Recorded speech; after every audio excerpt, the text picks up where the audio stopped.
Alright guys, so as you can see, I added the slats to the two runners. Or actually, I ended up adding a third runner in here. As I was adding the slats, I noticed that some of them bowed out, some of them bowed in, so it didn't really make it an even surface. I didn't really care about it being too even, but I wanted to be relatively even. I mean, if it's off by half an inch or something like that, it's going to be a noticeable difference and a pain to work around. Adding that third slat and getting boards that were almost the same thickness was a much better option. Actually, the longest part of putting this together was finding slats that were about the same thickness. I didn't care if they were the same width, as you can tell, but you know, as long as they were the same thickness, it worked out great. I mean, some of these things I have are twice as thick as these boards, and that's just, if you're going to do something like this, and one board comes out to here, the next board comes out to here, it's just going to be a massive pain. So keeping them all the same thickness was really important to me. As you can see, I went ahead and I started adding some of the tools up here. It was really interesting adding the tools up here, because it started to bring this project to a point where it's not a concept. I mean, even though I had the slats and the runners on the wall, it was still a concept, it was still an idea. Once I started putting the tools on there, that's when the enjoyment started to kick in. I can't even tell you guys how much I have enjoyed doing this. I'm still keeping to the extremely as cheap as possible. So far, all I've used to put this together is the screws to hold the runners into the wall, to the studs. I used 6 for each of them, 2 on each stud, so 18. I used small galvanized finishing nails to hold each of the slats on here. The reason I used galvanized and the reason I used them, or used galvanized, is because that's what I had. I had a box full of galvanized finishing nails. If they were flathead nails, if they were screws, as long as they were the right size, that's what I was going to use.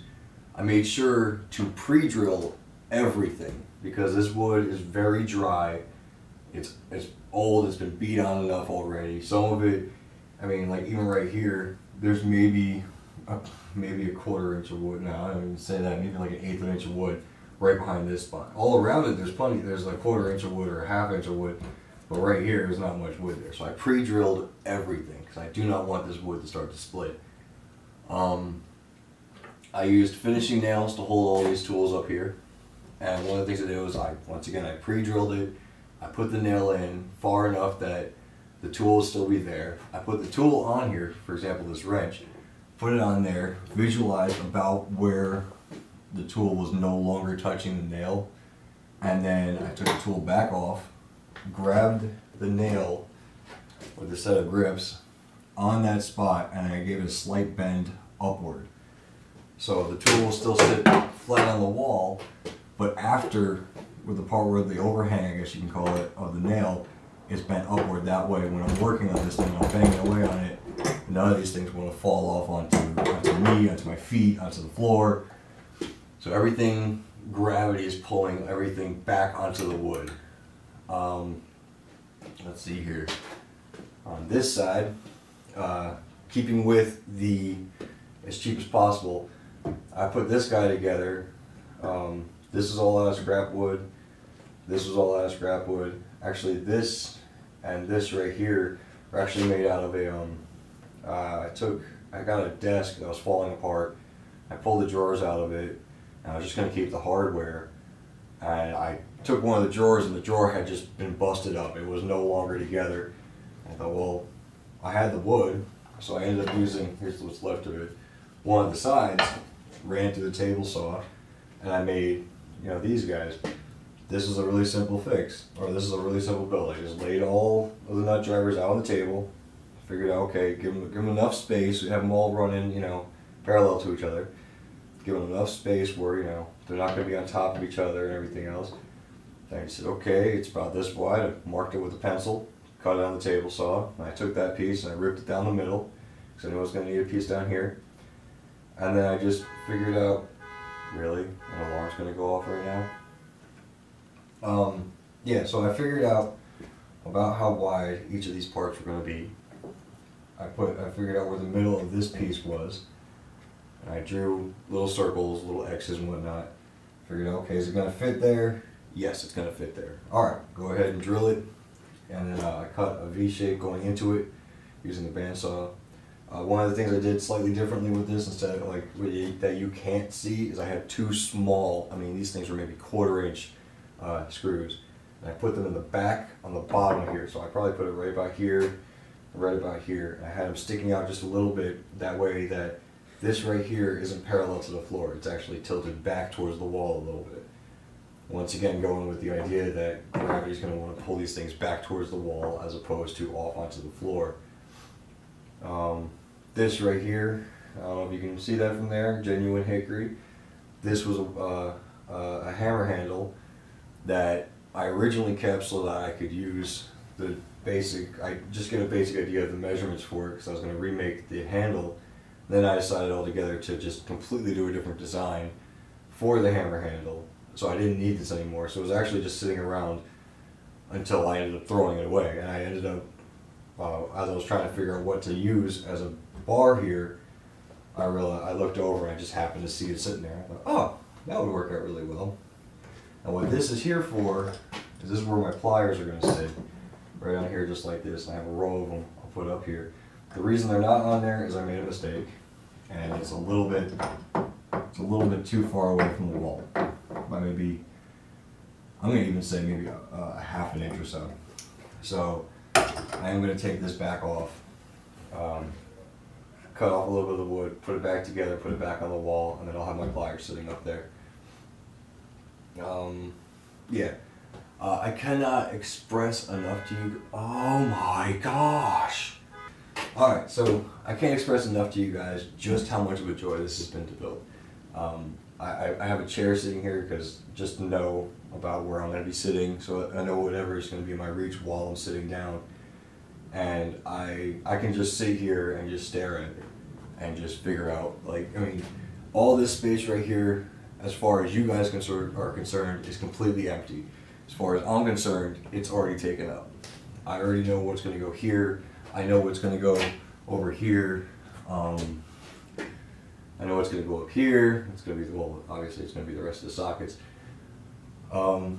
Yeah, I was trying to stick with the idea of just steel and iron, just, you know, metal and wood, and then I dug this guy out and these guys, and I thought, well, no, I can't put those up there because they're plastic. I was like, well, what I could do is I could go out and get, you know, wooden ones of these, wooden versions, maybe not the wooden toothbrush, but wooden versions of those. And I thought, well, that wouldn't really go with the trying to do this cheaply. I could go out and spend money on buying, you know, a new foxtail, small, maybe antique ones of these if I could find them. Well, no, that's kind of silly. There's no reason for me to go out and buy a new one just because this one's made out of plastic and it doesn't match. You know, that's not sticking with the cheap mentality. The one thing I am going to do, which is definitely not going to match, is right about here. Now, when I'm sitting out here in the garage and I'm tinkering with things, I tend to listen to music on my iPad. I tend to take phone calls. Whenever I'm tinkering and I take a phone call, I just hit the speaker button and I put it down on the workbench wherever it happens to lay. And I thought, well, you know what? I'm doing this, so why don't I put a charging station here? I can put a small thing that'll hold my iPad here, maybe a little carrier, something like this guy for my phone, and just have it sit there. And I'll be able to watch videos. It won't take up any space on my bench. Well, it's not really going to match, but that's one of the perks about doing this, is it doesn't have to, I'm not doing this to please anybody but myself. I know it sounds a little bit selfish, but that's what it's for. It's 100% customized for me. For me. It doesn't matter what anybody else thinks. If I decided I wanted to put my Dick Tracy bobblehead on here, I could. Now, I know I'm not going to do that, but I could. I could very easily do that. It's for me. It's not for anybody else.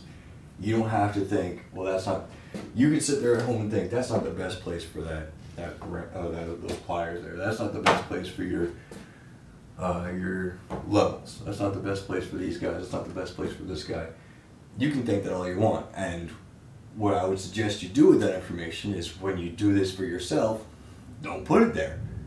put something else there, or don't put something else there. Leave it as an empty spot. It's completely up to you. That's one of the funs about it. It's completely customized for you. I would suggest, if you're gonna do this for yourself, spend a decent amount of time just thinking, what are you gonna put up here? You know, originally I thought this was gonna be a weekend project, and then I started realizing, you know, you really have to sit there and think, what actually do you use the most?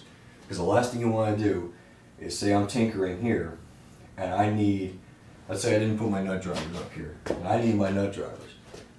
So I had to get up, go over to the toolbox, grab the nut drivers, come back over here, do what I'm doing, and then I'm going to have to put them away. So at that point, I'm either going to keep going back and forth, back and forth, back and forth, or I'm just going to leave them on the bench.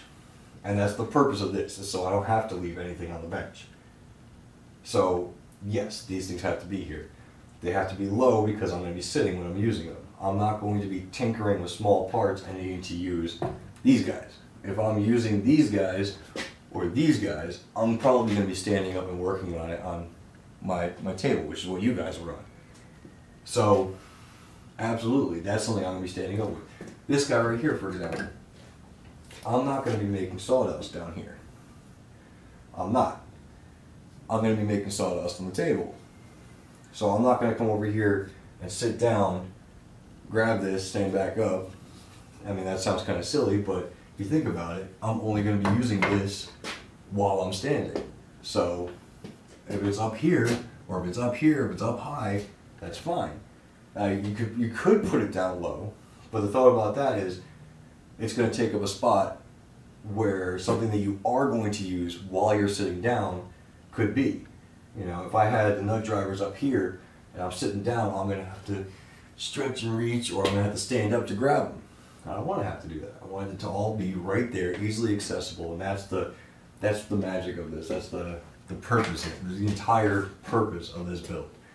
So take your time, think about what you want to do.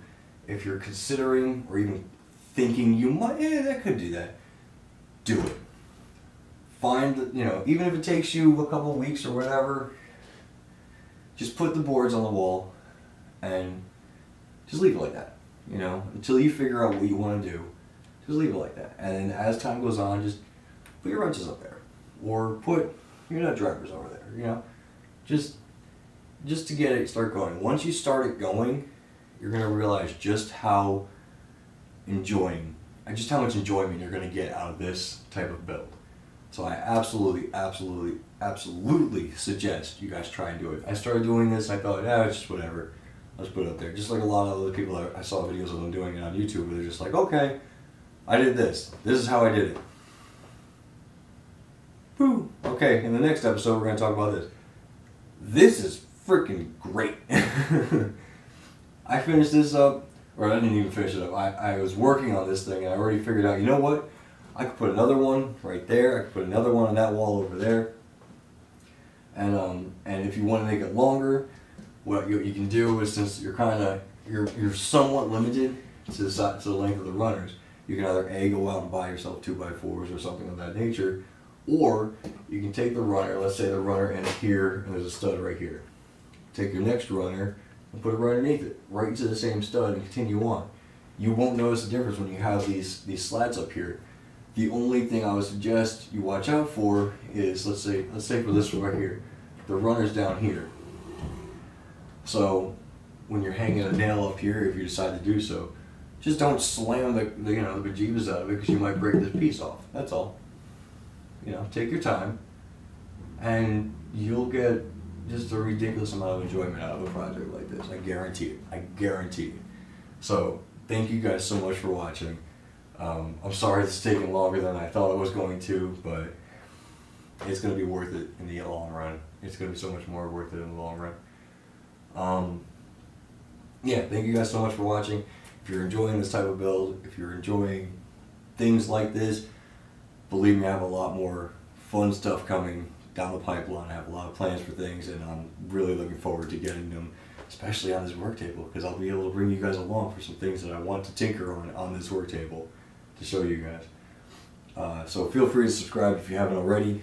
Leave a like, leave a comment. Let me know what you think. If you disagree with how I did something, let me know. Maybe I'll take your advice into mine, and I'll you know, that's a decent point. Maybe I should change this. I can't promise you I will, but I'll consider it. I'll at least consider it.